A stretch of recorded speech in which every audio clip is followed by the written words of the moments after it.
Hello, everyone, and welcome. I am Geysha González, and I'm the Senior Director for Programs and Strategy at the Center for European Policy Analysis, or CEPA. It is my pleasure to welcome you to today's discussion, Inside the Black Box, Kremlin Propaganda and Disinformation Operations. This discussion is part of CEPA's broader work to analyze, understand, and counter foreign malign influence across Europe and North America.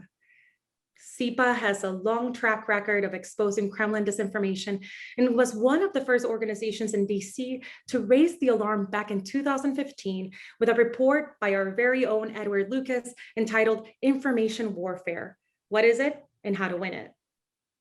Most recently, CEPA has published a series of articles and reports on disinformation campaigns across Europe, and I encourage all of you to follow along at cepa.org or find us on Twitter, Facebook, or LinkedIn to learn more. A few housekeeping notes. This event is an on-the-record public event, which is being pre-recorded and broadcast at a later date. For those of you who are joining us live, please be sure to use the Q&A function to ask your questions. We will be collecting them throughout the discussion. Our discussion today will focus on the inner workings of the Kremlin disinformation machine, as well as what happens to those that attempt bravely to expose it. I am joined by a dear friend, Jessikka Aro, who is an investigative journalist at YLE and one of the first Western journalists to expose the St. Petersburg troll factory, or the Internet Research Agency. Her reporting back in 2014, 2015, an incredible brave move at the time, came at a great personal toll after she was the target of an onslaught of disinformation campaigns. She covers this story in her recent book, Putin's Trolls, on the front lines of Russia's information war against the world. We also have Emilia Seikkanen, whose story, reported by Jessikka earlier this year, is what brings us here today. Em is currently the head of content and communication at Cland. And in 2017, she took a job at Ruptly, then marketed as a German media startup, but really a branch of RT. During her time, Em got a firsthand look at the inner workings of the Kremlin disinformation machine, and she's here to share her personal story. What did she see? How did it affect people? And what should we, as folks that are on the front lines of fighting against Kremlin disinformation, are to do about it? I'm so pleased to hand it over to Em to tell us her story. Em, over to you. Thank you, Geysha. I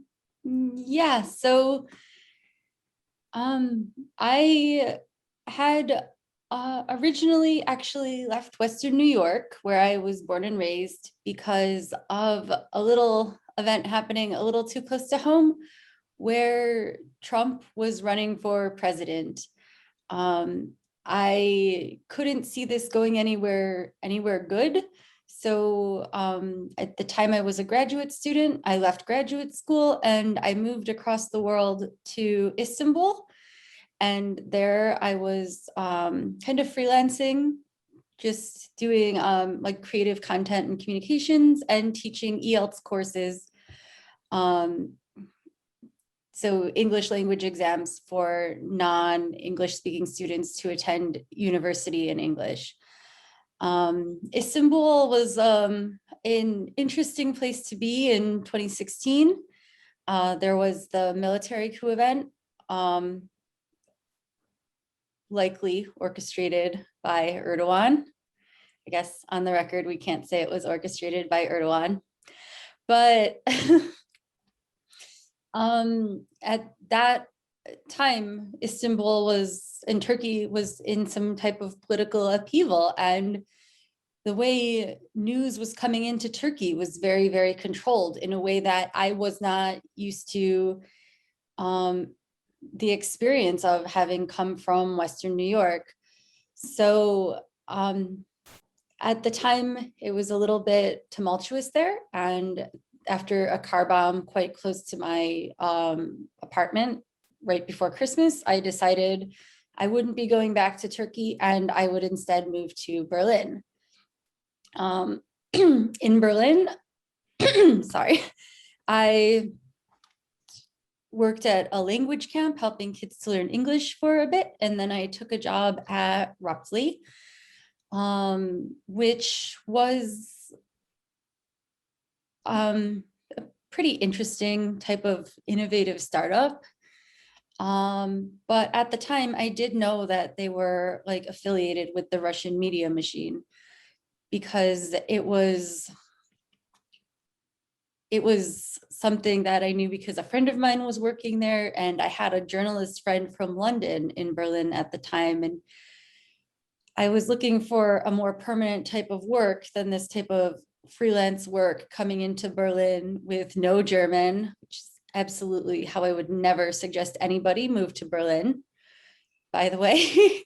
But I wanted a more stable type of employment that would be interesting and engaging. And I did find that at Ruptly. But at the same time, it always felt like as a worker, I was representative of something so much bigger than myself, so much darker and scarier. And that impacted the work for a lot of people. It was a high pressure environment, 24/7 shifts. You think about the types of stories you see on the news, and if there's something like a car bomb, you don't see the worst of it when you are at home, but you do see it on the monitors for the encoders or all of the different video feeds in a newsroom. You do see like these different types of violent events. One story that is so small in the scheme of the stories that were representative of what Ruptly was doing while I was there was a cannibal couple in some part of maybe Crimea. I don't remember exactly where in Russia, but when you were working at Ruptly, you saw the types of carnage that these people had in their refrigerator. You don't see that thing if you hear this like kind of gross clickbaity story on the news. You just don't.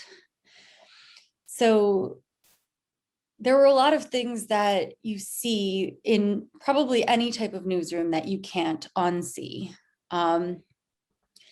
But working at Ruptly over the series of months that I worked there, I started to question whether some things were really normal in the news media industry, because I'm not a reporter.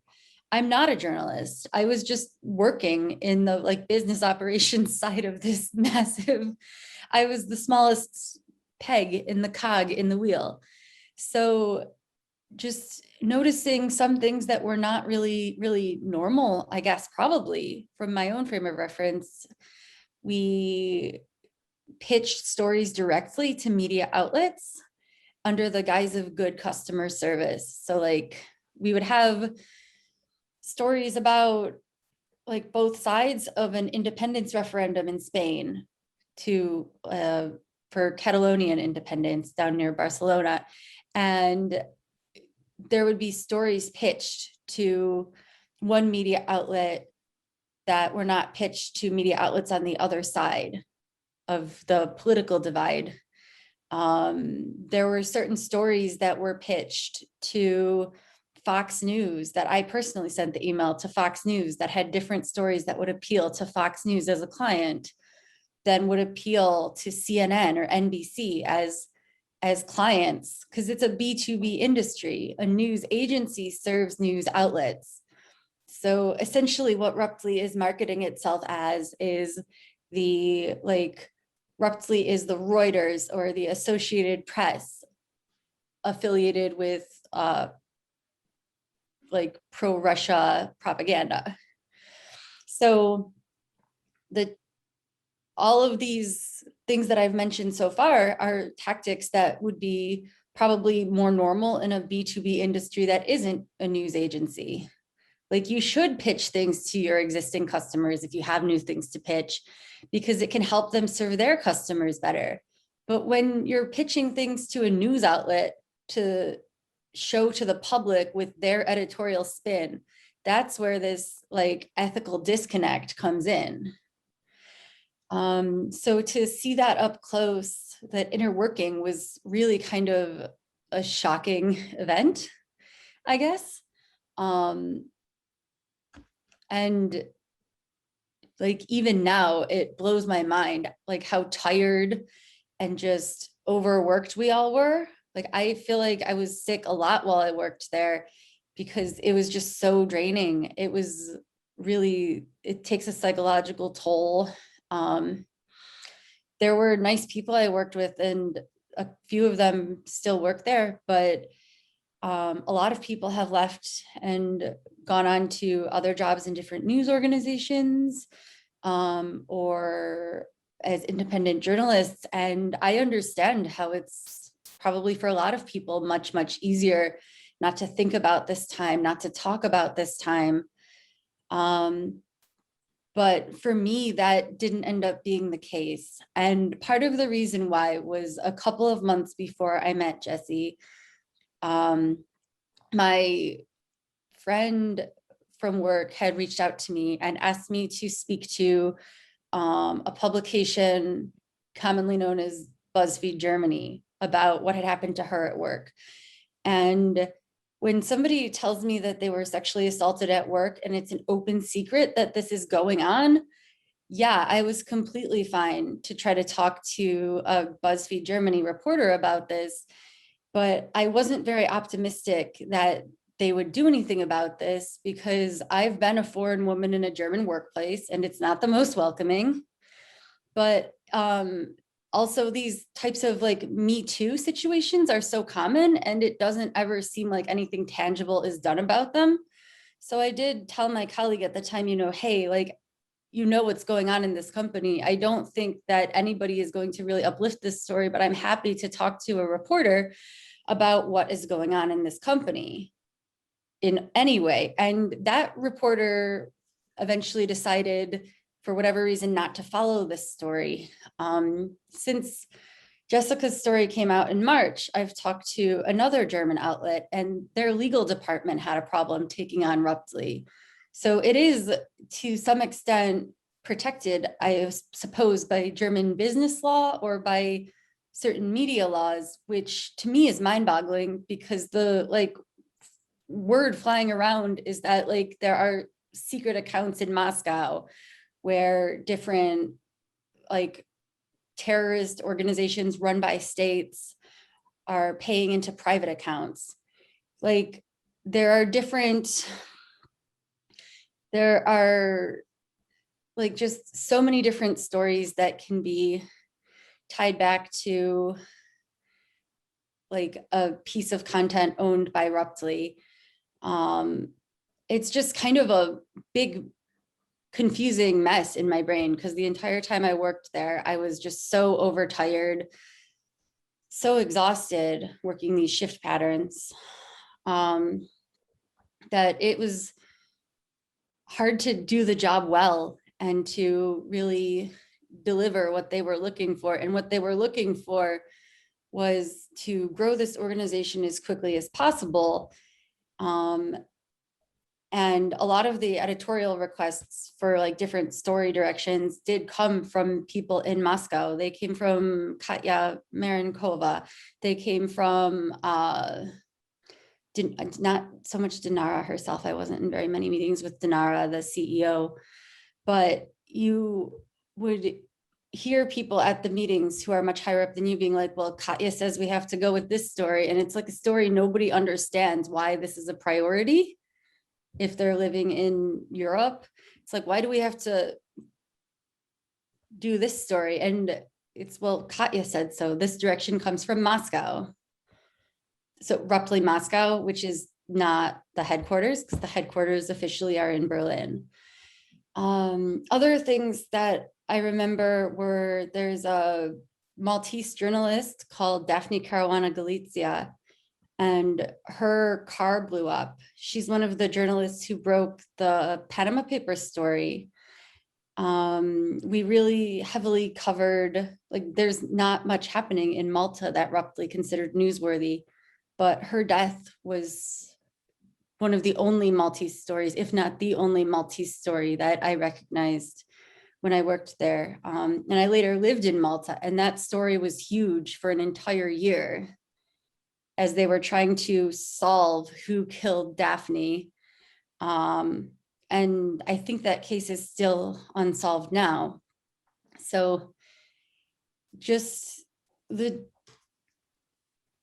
types of patterns you start to notice with how the place getting covered by Ruptly has this kind of political upheaval happening that you probably wouldn't be that cognizant of unless you are on the ground in that area, at least not in the same way.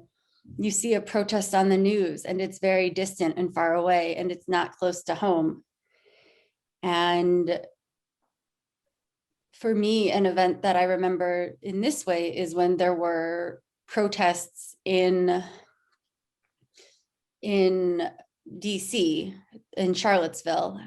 Everybody remembers what happened in Charlottesville, where the young woman, Heather Hare, was run over by a far-right protester, well, a neo-Nazi. That's what he was. Not to mince words, like you have to, if you work at a news agency that doesn't editorialize. So this story, Ruptly had people on the ground at this rally with cameras covering both the protesters and the counter protest. And these videos were pitched around to different outlets. There was is it Vice or Vox? One of them created a 30-minute documentary that heavily featured Ruptly's story. And I remember Dinara, the CEO of Ruptly, was pretty twitted over the fact that they're not giving Ruptly's brand credit for these stories because US outlets would often pay a lot of money to not have to do this. If you see a video from Ruptly on CNN.com, they might credit that it comes from Ruptly way down in the corner somewhere, but it doesn't have the Ruptly logo. And they pay thousands % more than the cost of the minimum price of the video to leave it on their website forever and not acknowledge Ruptly openly or directly. They don't want to admit that they're associating with these Russian operated companies because that's been an open secret in the industry. But they do use the content. Some of the content Ruptly they have because there are stringers and freelance videographers in places who they have a relationship with who don't have a relationship or don't trust Western news outlets, maybe in the Kremlin's sphere of influence outside of Russia, for example. So just being there, it took me a really long time to even be able to talk about it in any clear or cogent manner. And most of what I feel now is just kind of guilt, I guess, because just to have worked there and helped perpetuate this harm that the company is perpetuating, it makes me feel just bad. I knew what the company was. I didn't realize how deep it went, but I had an inkling of what was going on there and I took the job anyway. Thank you so much for sharing your story. I think you touch on some very important things, and I would want to bring Jessica back, bring her into the conversation, and then, talk a little bit more about the kind of stories, the analysis on the audiences, who it affected the most, or who were the target audiences for some of the information. But the two things that you touched on that I think, are there are a lot of parallels is exactly how Jessica began getting interested in Russian disinformation, right back in 2014, looking at the Internet Research Agency. There is one, the work environment and, how tired folks were, perhaps, kind of the overwork of working in the IRA, but also the orders of how the content was coming through. So Jessica, would love if you could, take us back a little bit and how does the work environment, how were your conversations with folks working at IRA? Where are the parallels with M's story? Thank you so much. And thank you, Em, for sharing this insight again. I really would love to hear you talk during this event more than myself, so I might be joining you, Geysha, if you're okay with it, for asking some questions from Em instead of answering them myself. But yeah, I do find many similarities. Of course, obviously, Em talks much more openly and much more transparently because we share better language. I don't share Russian language so well with former IRA employees, so it's much more easier to share views with them. So there's that, and then of course the whole factory setting, the whole setting that there are young adults, some of them partly knowing what they're doing, some of them mostly not knowing what they are doing, or even who is it actually who is paying for their salary, who is it actually who is controlling all this. Many young adults not even caring about it so much, because there are much more topical issues in young adults' lives than who are the overall salary payers of this job, which also probably maybe is not a steady job, is not a safe job. Also, what I learned from Em's stories, which were similar to Russian stories, was that these policies in labor upkeeping, I mean, the employment policies are quite not in line with European Union or European standards. So it seems that here in Ruptly, some of the Russian type of employment standards are being upheld instead of European Union ones. And also that is quite very worrying. What I learned and heard about this sexual harassment taking place, and also basically using these young adults who are coming from poorer countries. As one of my interviews also told in my article, a German journalist who has looked into this topic, Jan-Henrik Wiebe, also said that it looks like Ruptly is exploiting youngsters who are coming from outside of Germany. So low wage and bad conditions of jobs. So but yeah, so I want to hear Em more, please. So can we go back to that? I would also like to hear more about the pitching these stories about extremist protests. That was one of the most fascinating things that I learned when speaking with Em. So please talk about that, if you were also interested in that, Geysha. Of course, I'm very interested in it. And Jessica, let me just stay here, because of course we'll continue to give a platform to Em. But for those of you that I'm sure many folks that are on this line know your story, and I just find it very courageous that after everything that you've been through, you still continue to find ways to provide platforms for those who seek to expose, the Kremlin disinformation machine. And I think that, you do such a great service for the community that works on these issues, for us to continue fighting by providing that spotlight. So as Jessica was saying, there's the pieces that I find interesting, and some of the questions that are rolling in are starting to address that, is the pitching of the stories, right? So like, which stories go where? We have known for a while that there's a cross-pollination between, the RT is not the only problem. RT is selling content and it getting to an outlet that somebody that is a trusted outlet, right, is the problem, because folks don't have the trace, or used to not have the trace, of where this story originated. So in the pitching process, you're on the business side, the attention of folks is the side. How did you actually approach that? I know that the orders came from Moscow, but walk us through that process of what content went where, and then explore a little bit more on the protest in DC. Okay, so that wasn't part of my actual job duties. It was in other duties as assigned type of category.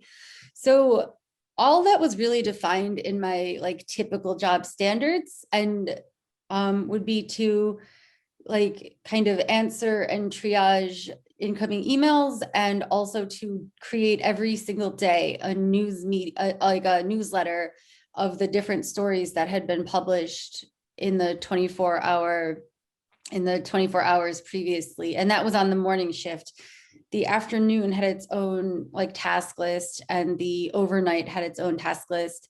And in this way, it was organized pretty efficiently. However, there weren't enough people hired to work a shift pattern, and we got to choose our shift pattern as a team, which I believe that is not in line with European employment standards to let the workers choose their shift pattern, because you have like experts in like employment health to come up with the appropriate shift patterns. And I know that would be expected in Finland, and I don't imagine why that wouldn't be expected in Germany, although from my own experience living in Germany, they still use fax machines. And that is a very, very, very old-fashioned thing that we don't have in Finland, but we also do still have in the US, of course. Nobody's seen a fax machine here since like the 80s, I think. But I think the types of other duties as assigned was kind of a way to test what employees would be willing to do for the job, and what and to see like, just kind of figure out like how far Ruptly as an organization could go with the different tasks that they had lower level employees doing who like are new and just want to succeed at their first journalism job. But the types of stories, and you could tell among your colleagues when there was a big political event happening in their country and it was very upsetting. Like even after I was there on Facebook, people, when there's a tragedy happening in your home country and you're really like far away, it's difficult and shocking to watch. For example, I wasn't in the US for any of COVID-19 for what happened in the Capitol on January 6th. I watched that with the rest of the world. And that was a deeply upsetting experience to me, to have all of these foreigners around me who are my community now have so many opinions about what's happening there, and they don't have the context of living there, of experiencing the collective trauma of that, like your like friends you grew up with and your family are experiencing back home. And maybe being from upstate New York and having been through 9/11 with everybody when I was about 14 years old gives me like a broader context for collective trauma, although touching on media coverage of 9/11 is not what I am here for right now. Because that's, you know, another interesting conversation you can have that can definitely fall within the realm of unethical use of news media to sway public opinion.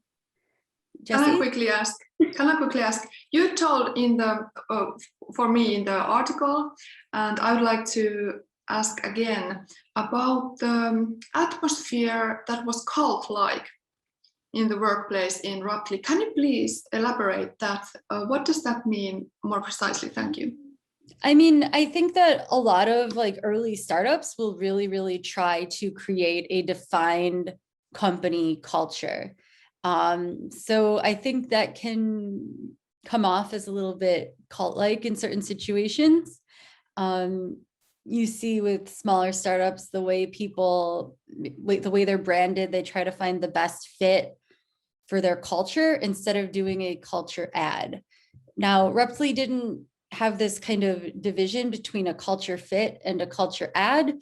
They wanted people in there who had the most language skills or the most like it was a decent strategy for a startup, but the difference between a regular startup and Ruptly is that a regular startup will eventually run out of money, and a Kremlin funded startup will never run out of money.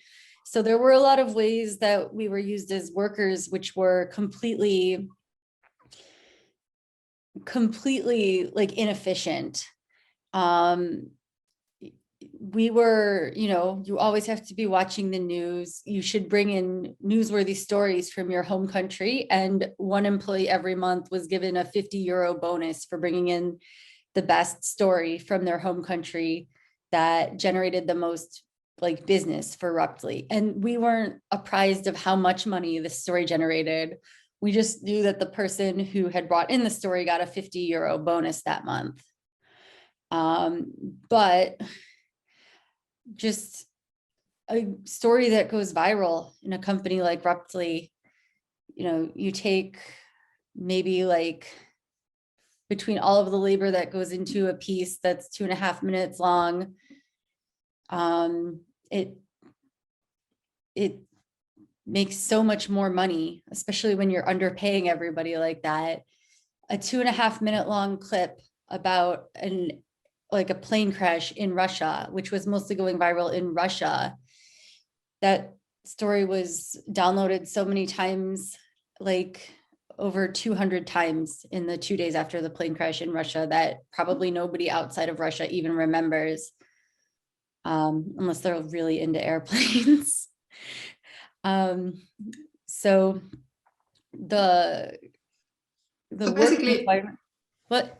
Sorry. So basically, you are made into news kind of junkies or news Yeah, addicts. yeah. Even though you were, for example, working not in the news department, yet in customer service. Yeah, like you always knew what was going on, no matter where it was happening in the world. And it's really depressing to be in that type of environment. You hear these stories about like Facebook video moderators who just have to watch all of this garbage that has been automatically flagged by an algorithm and vote on if it's okay or not. Working in a news agency has that type of, I guess, affect to it on yourself. And it's like thinking about all of the ways to change your thought and your approach to life and to redevelop like a positive attitude and outlook on life after being in that environment for so long. It's really, really challenging to just stay even positive after all that. Wonderful. And thank you. We're getting so many questions and I want to be able to get through them so that you can continue to share your experience. Here we have, we've talked about the news junkie piece, right? Ruptly makes you into just constantly trying to churn out things that would go viral. So I have a question here that is asking, are they still working that way? And folks want to know, when did you finally leave? Yeah, so I left in March 2018. I was fired. I don't think it was like a legal firing because sick leave was cited in the conversation where I was fired, which is not a legal reason to fire somebody in Germany. So I was fired probably as much for my like political views as for my work performance. Like I was late to work a couple of times also. And if you're late to work and they like you, nothing happens. But if you're late to work and they don't like you or they don't like something you said, something can happen. And it's a lot of times if they don't like something you said, that makes it a problem, because they can find a problem. It wasn't managed well enough that everybody hadn't broken at least one rule once, whether or not it was on purpose. And do you have any awareness that Ruptly continues to work that way? You said you have still colleagues that are working for Ruptly. I don't have a great many people I knew very well who are still working there. I don't imagine that they'd be working very differently at this point. I had heard that they eventually did end up firing the one man who my friend had accused of sexually assaulting her. And how they handled things with her was absolutely like illegal. And like, I am completely mind boggled that they handled all of that over like a Facebook message, because the way they handled things and used like Facebook in the work was really kind of messed up. Like we even had a fake Facebook account under a name like Mary Johnson to track down people who had privately used Ruptly owned content on their social media to like threaten them if they didn't subscribe to Ruptly, a shared social media account for the entire department, threatening random people using pictures of Russian tanks on their military glorification Facebook page, or a meme page similar to 9gag, but mostly based in like Southeast Asia. We would track down people with this fake Mary Johnson account and be like, I work for this company and you're stealing my video. That's not legal, especially not in like Germany, which might be the least technologically advanced like country in the European Union in general, and crazy strict about like GDPR, the General Data Protection Regulation.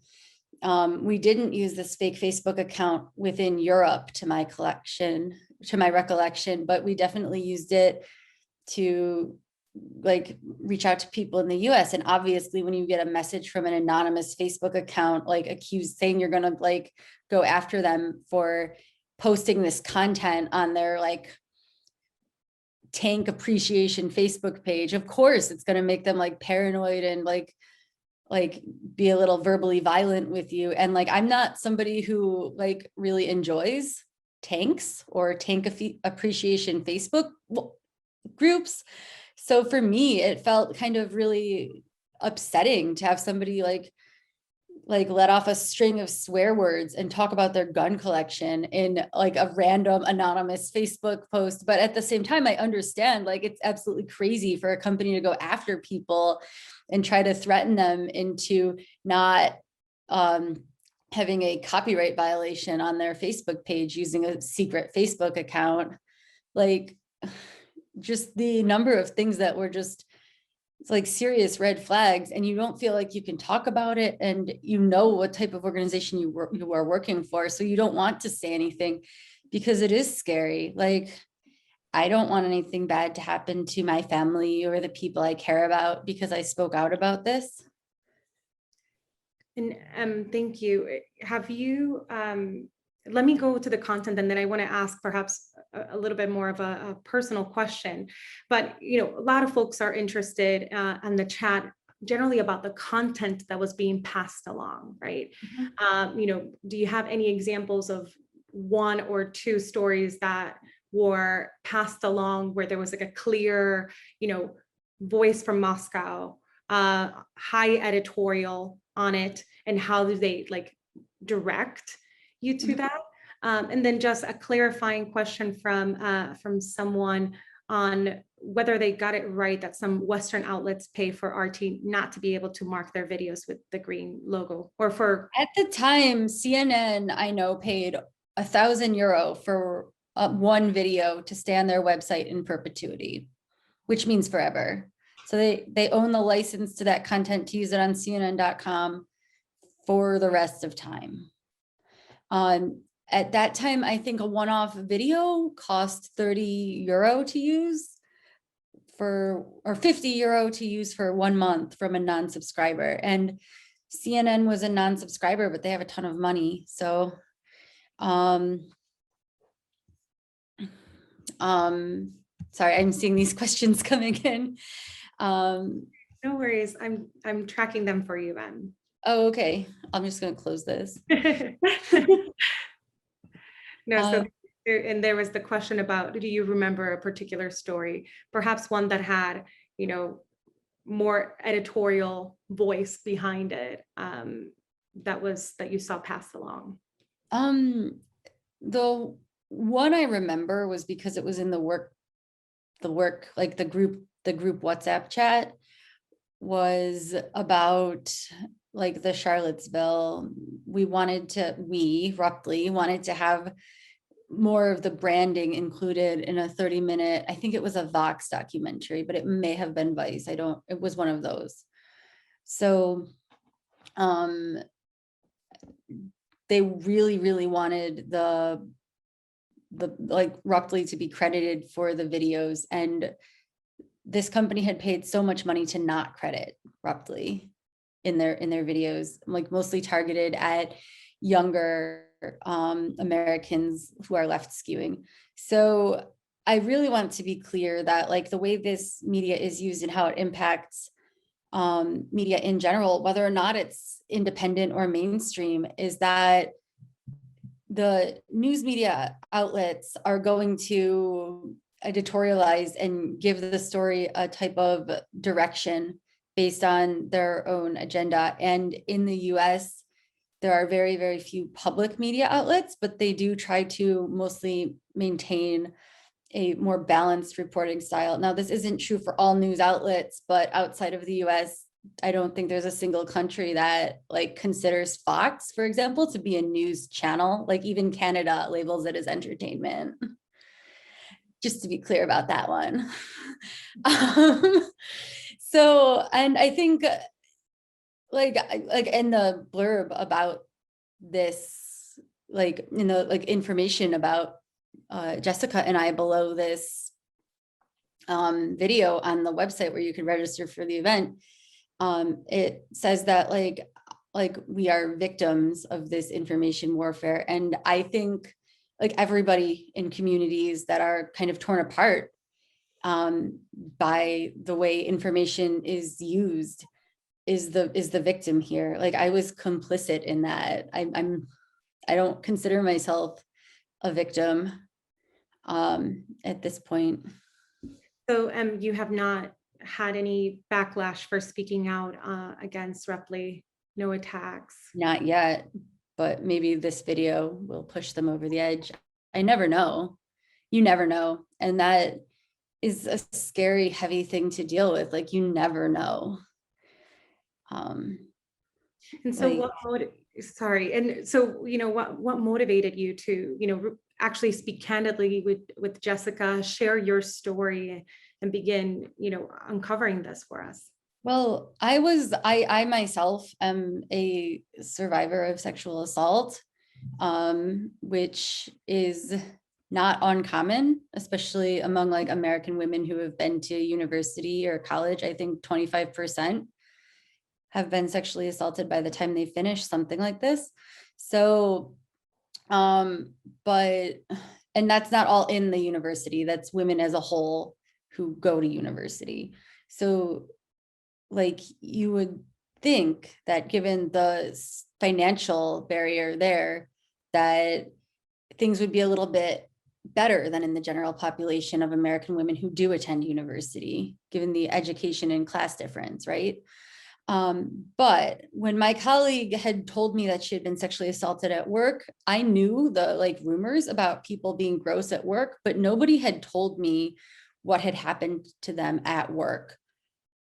So I believed her because I've been through that. And like Jessica was speaking at an event back in the day when events were in person in Helsinki, and I didn't know she was speaking there. She had concealed her name because of privacy concerns from the event. So I just went to a media tech event because I was in Finland. I came here with my ex-husband and we were, you know, breaking up. So I was looking for a better job. I had a fresh start in Finland and everything fell into place eventually. But when I heard Jessie speaking, like I knew that she would be the person who would actually be able to like tell this story and hopefully have the company be held accountable for what it's doing in so many different ways. And like people tell me I was brave for doing that, but I was like pissed off that the company wasn't being held accountable for like letting somebody be sexually assaulted at work like that and having her be the victim, like, or further victimizing her when she was already the victim. Like I was upset that it was happening. I didn't know it was that bad, but it had been just a relief to get so far away from Ruptly. Like I left Germany after I left the job. Well, and thank you so much for being so candid and for sharing so much of that, because I think perhaps many of the folks that are listening to this either see patterns or see themselves or see, how this affects just beyond, every element of our lives. Jessica, I know that you don't want any of the spotlight, but I have to hand it to you for a second, because we've been covering Kremlin disinformation, now over 7 years, right? Ring the alarm, you go in, we show the presentation, the trolling, the personal attacks, and they continue to operate.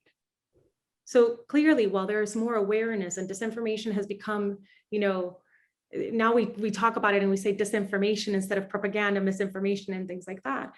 There has not been strong action from policymakers, or the actions that have not really addressed the problem because we continue to see it. What do you think, Jessica, should be an action that should be taken, or what would be your recommendations if you had folks in Brussels or folks in DC? Like, what are some clear steps that could be taken to address this challenge? Thank you for this. Actually, hearing Em out and hearing her story and her experience reminded me of the problem of the Russian troll factories inside European Union and also in some NATO countries. So what really strikes me, it's not the fact that there are Russian troll factories which we cannot control in any shape or in any way, but how come is it possible that we have such problematic basically video troll factories whose impact and information operations are extended all the way to other side of the world. For example, these Ruptly videos are super popular in Latin America and actually make a change there and also in so many other parts in which there are not so active analytics always looking how they are operating and which audiences are watching them. And what really strikes me still, after so many years of investigations and research and so many countries finding evidence of Russian troll operations in different countries and different countries' political developments and elections, is that still there hasn't been a uniform counter activism against troll operations. For example, what has been suggested by many Western analytics is that actually these intellectual and security services, intelligence and security services should pay much more closer attention to what these troll factories are doing and also warn the populations as soon as the operations begin and not only 2 years after they have already caused damage and impact. So that's what we're still lacking. Thank you, Jessica. And Em, I turn it to you now. How you were in the machine, you saw how it operated, that the business is our attention, right? So information getting to very specific audiences. How would you recommend to folks listening in, how can they protect themselves against this? I think the way this information comes to you is thanks to the information you share about yourself on your social media. For example, they own a lot of that information. Like Facebook has a lot of information about you and then works to target ads specifically to you. Now, of course, we know this is happening because it's been in Congress when we talked about Cambridge Analytica and how that affected the Trump presidency, as well as Brexit over in the UK. So like when you don't share your personal prejudices and your personal views as much on social media, when you maintain a more like apolitical presence there, Facebook doesn't know what to send you as much.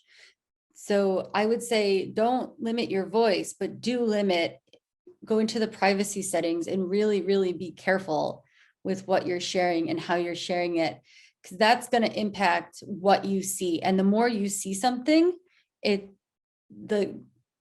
have this big rift in American society, and that comes over time as people's views are nudged away from the middle because they say 70% of people naturally fall within a movable middle. Well, social media and Kremlin operated disinformation have found a way to nudge that 70% away from the middle. So just be careful with how those search algorithms and social media algorithms can use your own data. It's might be funny to see what they're targeting you and how well the targeted ads are, but you have to be like careful, because I personally always ask to see ads that are less relevant to me, because I don't want them to show me that type of content.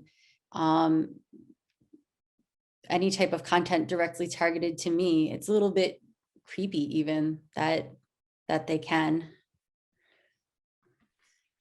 I just want to thank you again for taking the time to share your story. Jessica, thank you for being a continuous warrior against information operations. For those of you that tuned in, thank you so very much. And please continue to follow these wonderful women that are out there in the front lines, ensuring that, one of the core missions of SIPA, ensuring that we continue to build democratic resilience against disinformation, but other malign threats. Thank you so much for tuning in, and goodbye.